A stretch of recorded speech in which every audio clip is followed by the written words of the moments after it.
오늘도 새벽을 깨워 기도의 자리에 나오신 성도님들을 주님의 이름으로 환영하고 축복합니다.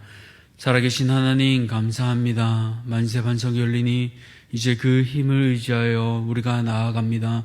오늘도 우리를 살리신 그 은혜에 감사하며 주 예수 앞으로 더욱 가까이 나가는 사랑하는 대한가족들 모두 되게 도와주시옵소서. 하나님 세우신 모든 직분자들을 기억하여 주시고 특별히 담임 목사님을 위하여 기도합니다.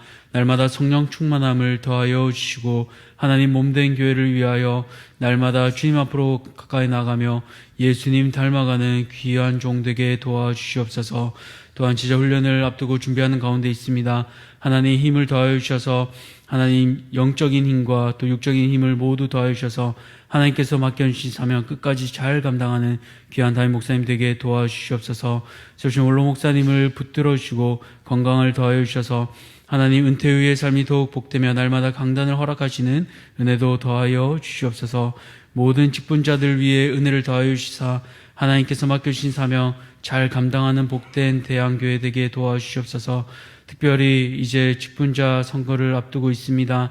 하나님 직분은 선물임을 기억하며 또한 직분은 계급이 아니라 하나님께서 우리에게 맡겨주신 귀한 사명임을 기억하게 하여 주셔서 날마다 나를 죽이고 날마다 나를 섬김의 자리로 내어놓는 그런 귀한 자들을 세워주시길 간절히 소원합니다.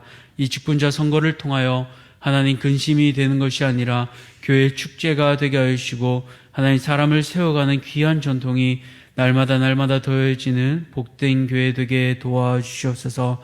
특별히 다음 세대를 위하여 기도합니다. 하나님 인구 절벽으로 인하여 여전히 걱정하고 어려움이 있는 이 시대 가운데 하나님께서 세우시는 다음 세대를 통하여 하나님 이 대한교회의 다음 세대가 든든한 두 기둥이 되게 하여 주시고 하나님 이들을 통하여 하나님 다음 세대가 더욱 복된 교회 되게 도와주시옵소서. 이들을 위하여 기도하고 눈물로 준비하는 교사들과 사역자들을 붙들어 주시오며 하나님 은혜 더하여 주셔서 하나님 이들이 날마다 귀하게 세워지는 교회 되게 도와주시옵소서. 구문에 나가 있는 자녀들과 또 해외 또 타지로 나가 있는 믿음의 자녀들이 있습니다. 부모는 함께 하지 못하지만 하나님 날마다 동행하시는 그 하나님을 체험하게 하시고 부모의 믿음보다 더욱 아름다운 믿음을 가지는 세대 되게 도와주시옵소서. 아픈 환우들이 있습니다. 하나님 이들을 붙잡아 주시고 하나님 속히 회복되게 하여 주셔서 함께 나와 예배드리는 그 은혜도 누리게 도와주시옵소서. 이제 말씀을 듣습니다. 하나님 주시는 말씀 듣고 순종하며 행하는 그 믿음도 우리에게 도와주시옵소서. 이 모든 것들 감사드리며 우리를 죄에서 구원하여 주신 예수 그리스도 이름으로 기도드렸습니다. 아멘. 오늘 하나님께서 우리에게 주시는 말씀은 레위기 14장 1절에서 20절까지 말씀, 레위기 14장 1절에서 20절까지 말씀입니다. 구약성경 167쪽 레위기 14장 1절에서 20절까지 말씀 함께 교독하겠습니다. 여호와께서 모세에게 말씀하여 이르시되 나병 환자가 정결하게 되는 날의 규례는 이러하니 곧 그 사람을 제사장에게로 데려갈 것이요 제사장은 진영에서 나가 진찰할지니 그 환자에게 있던 나병 환부가 나았으면 제사장은 그 정결함을 받을 자를 위하여 명령하여 살아있는 정결한 새 2마리와 백향목과 홍색 실과 우슬초를 가져오게 하고 제사장은 또 명령하여 그 새 하나는 흐르는 물 위 질그릇 안에서 잡게 하고 다른 새는 산채로 가져다가 백향목과 홍색 실과 우슬초와 함께 가져다가 흐르는 물 위에서 잡은 새의 피를 집어 나병에서 정결함을 받을 자에게 7번 뿌려 정하다 하고 그 살아있는 새는 들에 넣을지며 정결함을 받는 자는 그의 옷을 빨고 모든 털을 밀고 물로 몸을 씻을 것이라. 그래야 하면 정하리니 그 후에 진영에 들어가 올 것이나 자기 장막 밖에 이래를 머물 것이요 7째 날에 그는 모든 털을 밀되 머리털과 수염과 눈썹을 다 밀고 그의 옷을 빨고 몸을 물에 씻을 것이라. 그래야 하면 정하리라. 8째 날에 그는 흠없는 어린 순양 2마리와 1년 된 흠없는 어린 암양 1마리와 또 고운 가루 10분의 3 에바에 기름 섞은 소재물과 기름 한 록을 취할 것이요 정결하게 하는 제사장은 정결함을 받을 자와 그 물건들을 회막문 여호와 앞에 두고 어린 순양 한 마리를 가져다가 기름 한 롯과 어울러 속건제로 드리되 여호와 앞에 흔들어 요제를 삼고 그 어린 순양은 거룩한 장소 곧 속죄제와 번제물 잡는 곳에서 잡을 것이며 속건제물은 속죄 제물과 마찬가지로 제사장에게 돌릴지니 이는 지극히 거룩한 것이니라. 제사장은 그 속건제물의 피를 취하여 정결함을 받을 자의 오른쪽 깃뿌리와 오른쪽 엄지 손가락과 오른쪽 엄지 발가락에 바를 것이요 제사장은 또 그 한 록의 기름을 취하여 자기 왼쪽 손바닥에 따르고 오른쪽 손가락으로 왼쪽 손에 기름을 찍어 그 손가락으로 그것을 여호와 앞에 7번 뿌릴 것이요 손에 남은 기름은 제사장이 정결함을 받을 자의 오른쪽 깃뿌리와 오른쪽 엄지 손가락과 오른쪽 엄지 발가락 곧 속건 제물의 피 위에 바를 것이며 아직도 그 손에 남은 기름은 제사장이 그 정결함을 받는 자의 머리에 바르고 제사장은 여호와 앞에서 그를 위하여 속죄하고 또 제사장은 속죄 제를 드려 그 부정함으로 말미암아 정결함을 받을 자를 위하여 속죄하고 그 후에 번제물을 잡을 것이요 제사장은 그 번제와 소제를 제단에 드려 그를 위하여 속죄할 것이라. 그리하면 그가 정결하리라. 아멘. 오늘 회복시키시는 은혜라는 제목으로 말씀을 함께 나누고자 합니다. 우리가 아프거나 입원했을 때 간절히 바라는 것은 빨리 퇴원하고 회복하는 일일 것입니다. 주변의 가족이나 친구들도 마찬가지입니다. 오랫동안 아프셨다가 건강한 모습으로 회복되어 나오게 되면 그것만큼 기쁜 일은 없을 것입니다. 오늘 14장 본문도 그러합니다. 앞서 13장은 나병으로 인해 격리되는 경우들을 살펴보았습니다. 그렇기에 13장만 보면 절망이지만 오늘 14장은 이제 회복과 이제 돌아오는 그 축제의 장이 열리게 됩니다. 이처럼 하나님께서는 오늘 본문을 통해 회복시키시는 은혜를 말씀하시는데요. 오늘 이 본문을 통해 우리의 삶에도 회복시키시는 그 은혜를 함께 누리길 소원합니다. 이제 첫 번째로 하나님께서 오늘 우리에게 주시는 은혜는 바로 우리를 죄에서 회복시켜 주시는 은혜입니다. 1절에서 7절까지 보시면 진영 밖에서 진행되는 일입니다. 앞서 나병으로 인해 격리되어 있던 환자가 회복되면 그는 제사장에게 먼저 확인을 받아야 합니다. 제사장은 진영 바깥에 나가 환자를 진찰하여 그 환부가 나으면 정결 예식을 진행하게 되는데요. 4절 하반절을 보시면 정결 예식 물품이 나옵니다. 바로 새 2마리와 백향목, 홍색실, 우슬초입니다. 그런데 이 정결 예식 물품을 자세히 살펴보면 강조되는 것이 있습니다. 무엇입니까? 바로 살아있는 것입니다. 이 새들을 어떤 새라고 말하고 있습니까? 4절 보시면 살아있는 정결한 새 2마리라고 합니다.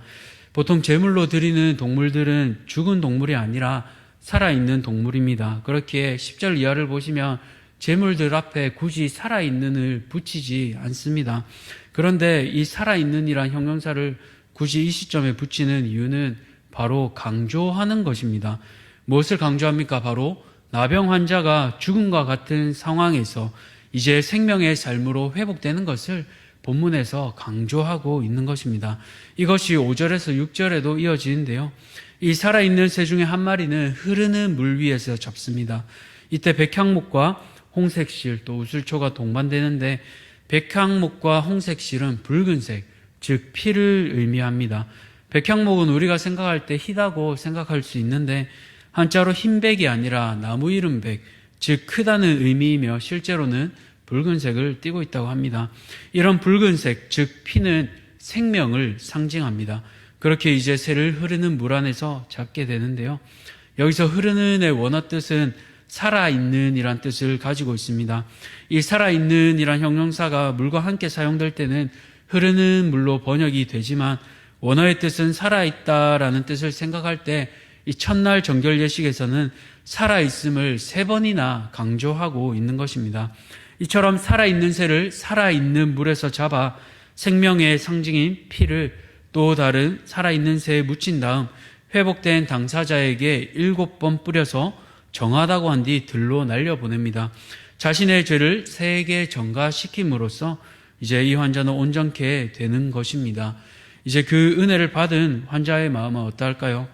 당시 나병에 걸리면 살아있지만 죽은 자와 마찬가지였습니다. 나병에 걸리면 신분과 관계없이 격리되고 모든 사람들과 접촉이 금지됩니다. 왕이라고 예외도 없었습니다. 이제 후에 열왕기를 보시면 우리가 잘 아는 유다 우시야 왕은 나병이 발병하자 별궁에 격리되고 죽어서도 왕실 묘지에 들어가지 못하고 왕들의 묘실에 접한 땅에 매장당하게 됩니다. 또 제사장일지라도 나병에 걸리면 직무에서 제외되고 그 몫인 성물도 먹지 못합니다. 하물며 일반인은 어떠할까요? 나병 환자로 규정되면 13장 45절에서 46절처럼 옷을 찢고 머리를 풀어 헤치고 윗입술을 가리며 부정하다 부정하다 외쳐야 합니다. 이것은 죽은 사람을 애도할 때 풍습인데요. 바로 나 자신이 죽은 자라는 것을 스스로 고백해야 되는 것입니다. 이처럼 회복되지 못하고 남은 생애를 평생 가족과 친구들로부터 소외된 채 혼자 고통 속에서 쓸쓸히 보내야 합니다. 사랑하는 가족, 친구들이 다가오고 싶어도 부정하다 부정하다 외치며 자신에게 오지 못하도록 스스로 벽을 쳐야 했습니다. 그 마음이 어떠할까요? 때로는 차라리 죽고 싶은 마음도 들 것입니다. 살아있으나 살지 못한 것처럼 절망과 좌절이 가득할 것입니다.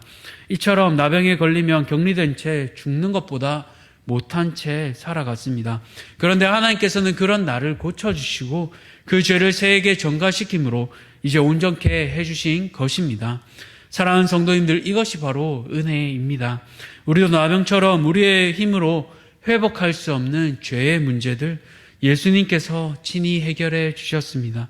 사람의 몸으로 오신 예수님께서 자신을 친히 십자가에 메어 달리사 옆구리에 창이 찔려 물과 피를 다 흘리심으로써 우리의 죄를 대신 져 주셨습니다. 그렇기에 죄로 인해 우리도 장막에 들어가지 못하고 장막 밖에 있던 우리를 그 장막보다 더 좋은 천국으로 인도해 주셨습니다. 오늘 우리를 회복시키신 그 사랑과 은혜를 감사하며 그 은혜에 감사함으로 나아가는 성도님들 되시기를 축원합니다.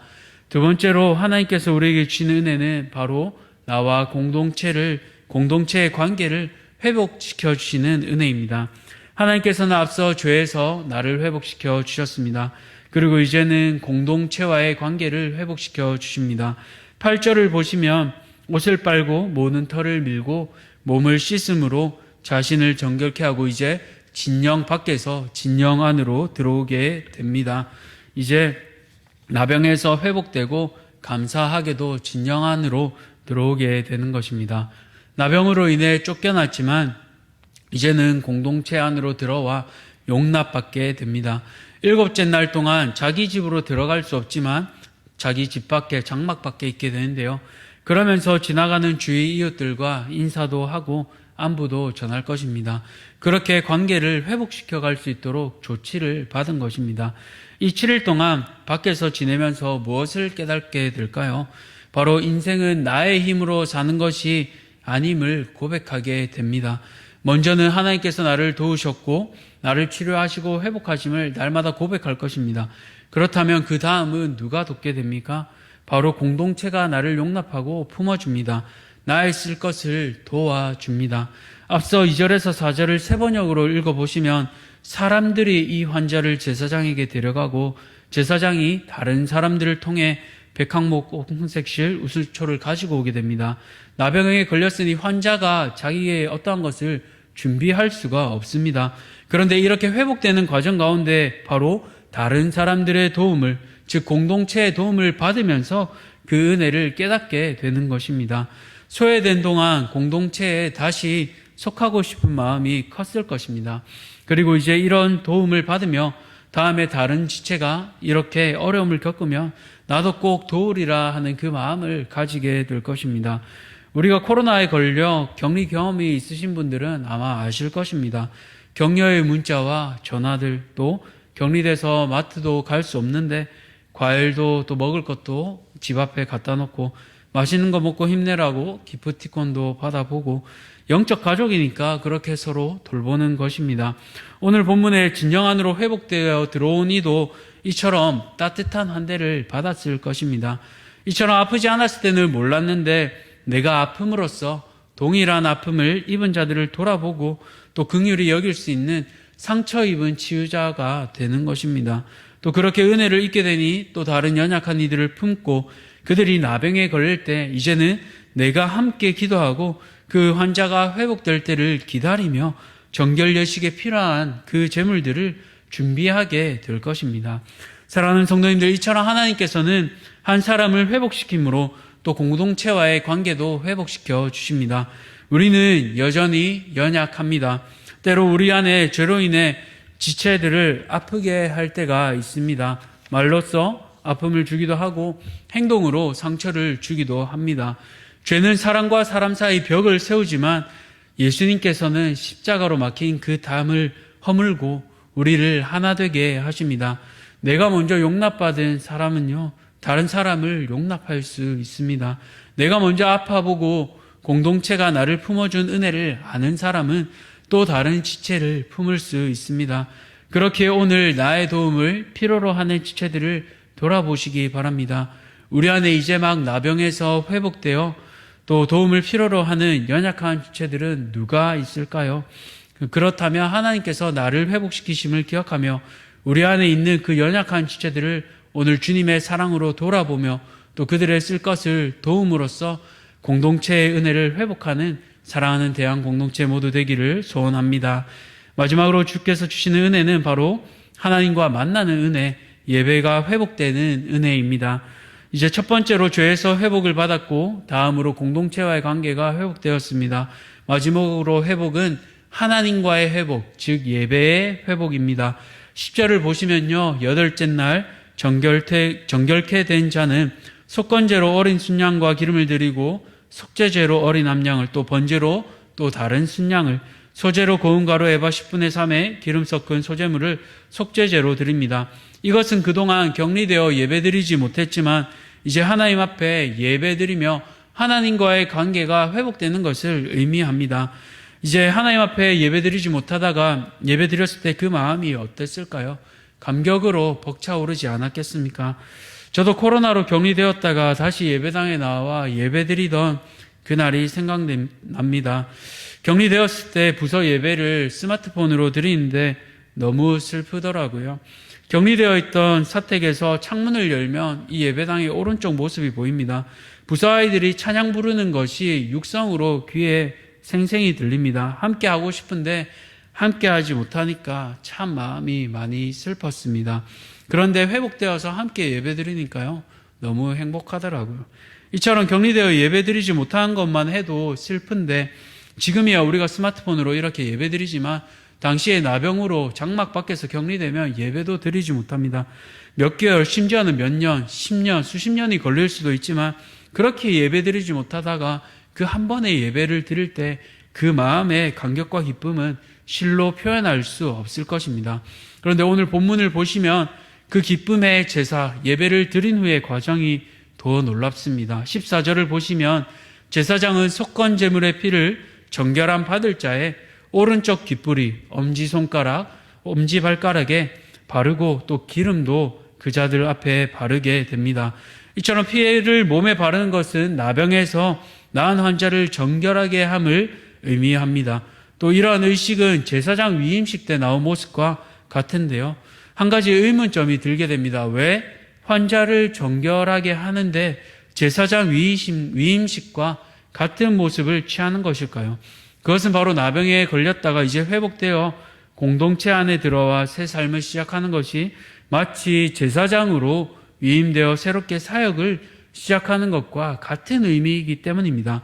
이전에 나병에 걸렸을 때는 아무것도 할 수 없었지만 이제는 회복되어 새롭게 태어난 것입니다. 이처럼 새롭게 태어난 하루는 내 힘으로 사는 것이 아닙니다. 이제 오른쪽 귓불이와 엄지손가락, 엄지발가락에 피를 바름으로써 피의 상징인 생명을 공급하셨습니다. 무슨 의미입니까? 이제 귀로 듣고 손으로 일하고 발로 움직일 때 모든 힘은 내 힘으로 하는 것이 아니라 하나님께서 공급하심을 고백하게 됩니다. 그렇게 이 새롭게 된 하루, 내 힘 같아 보이지만 하나님께서 움직이심을 고백하며 그 힘으로 살아가게 됩니다. 죄에서 새롭게 되어 이제는 하나님과 온전히 교제할 수 있게 됩니다. 그렇게 이 하루의 감격이 새롭고 남다를 수밖에 없습니다. 그렇다면 이제 어떻게 살아야 할까요? 누가복음 17장에 나오는 예수님께서 고치신 한 사람, 사마리아 나병 환자처럼 나를 회복시킨 그 사랑을 기억하며 하나님께 영광 돌리시기 바랍니다. 그 사랑을 잊고 세상으로 돌아가는 9사람이 아니라 회복된 사마리아 사람과 같이 하나님의 사랑을 고백하고 또한 오늘 하루 내 힘이 아닌 나를 새롭게 하시고 나를 이끄시는 그 성령의 힘으로 살아가는 하루 되시기를 축원합니다. 기도하겠습니다.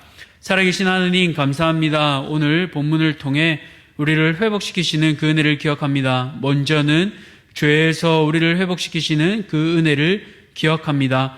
나병 환자와 같이 장막 밖에서 영원히 죽을 수밖에 없던 우리를 이제는 장막보다 더 좋은 저 천국으로 인도하신 그 주님의 사랑을 기억해 하여 주시옵소서. 또 공동체와의 관계를 회복시키심을 기억합니다. 하나님, 내 쓸 것을 내가 아플 때는 하나님 준비하지 못하지만 공동체를 통해 지체들을 통해 공급받게 됩니다. 하나님, 오늘 하루 그 은혜를 입은 자는 또 다른 지체들을 돌아보게 됩니다. 나병 환자와 같이 연약함을 가지고 이제 막 회복된 이들이 있다면 하나님, 그들을 위해 섬길 것을 돌아보게 하시고 기쁨으로 또 저들을 돌아보는 사랑하는 대한가족들 모두 되게 도와주시옵소서. 또 오늘 하루 예배의 그 회복의 은혜를, 그 가치를 아는 자들 되기를 간절히 소원합니다. 매일매일 드리는 이 예배가 결코 평범하지 않음을 기억하며 내게 주신 은혜임을 기억하며 하나님, 매일 주시는 삶의 예배를 은혜 가운데 이제는 나를 회복시키시는 그 힘으로 하나님, 귀에 들리는 은혜와 또 내 손으로 일하는 것과 내 발로 움직이게 하심을 기억하며 오늘 하루 그 모든 것들 하나님께서 주신 힘으로 감당하며 기쁨으로 고백하는 삶의 예배자들 모두 되게 도와주시옵소서. 이 모든 것들 감사드리며 우리를 죄에서 구원하여 주신 예수 그리스도 이름으로 기도드렸습니다. 아멘. 하늘에 계신 우리 아버지여, 이름이 거룩히 여김을 받으시오며 나라가 임하시오며 뜻이 하늘에서 이루어진 것 같이 땅에서도 이루어지이다. 오늘 우리에게 일용할 양식을 주시옵고 우리가 우리에게 죄 지은 자를 사하여 준 것 같이 우리 죄를 사하여 주시옵고 우리를 시험에 들게 하지 마시옵고 다만 악에서 구하시옵소서. 나라와 권세와 영광이 아버지께 영원히 있사옵나이다. 아멘. 오늘은 키르기즈스탄 장성필 선교사님을 위해 기도하겠습니다. 첫 번째로 무슬림들이 예수 그리스도의 이름으로 돌아올 수 있도록, 두 번째로 지역에 있는 가난한 이들을 구제할 수 있도록, 세 번째로 디모데 훈련을 통해 현지인 사역자들이 잘 교육받고 세워지도록 우리 키르기즈스탄 장성필 선교사님을 위해 시간 함께 기도하며 개인의 기도 제목으로 함께 기도하며 나아가겠습니다.